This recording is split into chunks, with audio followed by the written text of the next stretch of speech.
మనం ఎన్ని సంపాదిస్తున్నాము, We earn many. ఎంత ధనం సంపాదిస్తున్నాము, We earn lot of ఎంత money. తిండిని సంపాదించుకుంటున్నాము. So many. కానీ ఇవన్నీ ఎక్కడ పోతున్నాయి? What will happen to them? ఎవరికి ఇస్తున్నాము? To whom are you sharing? ఎవరికి లేదు. No. కడపటికి ఎవరికి పెడతామో ఎవరికి పుచ్చుతామో. Ultimately, who will claim your property? Nobody can. జానడు పొట్ట నింపుకునే నిమిత్తమై ఎంతో మనం దక్షిణ సంపాదిస్తున్నాము. To fill this little stomach, you earn lakhs and lakhs of money. ఈ సంపాదించినటువంటిదంతా కూడా కడుపు నింపుకుంటున్నామా?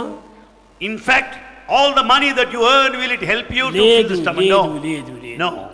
కనుకనే క్షణభంగురమైనటువంటి యొక్క జీవితం కోసమని ఇన్ని అవస్థలకు గురి అవుతున్నాము. For this momentary life, we face all the troubles and difficulties. మన దేహమే అనిత్యము. The body is temporary. ఇవంతా ఒక water bubble. Body is like a water bubble. Mind is like a mad monkey. Mind is like a mad monkey. Don't follow the mind. Don't follow the body. Don't follow the mind. Don't follow the body. Follow the love. Follow the conscience. Follow your love. Follow the conscience.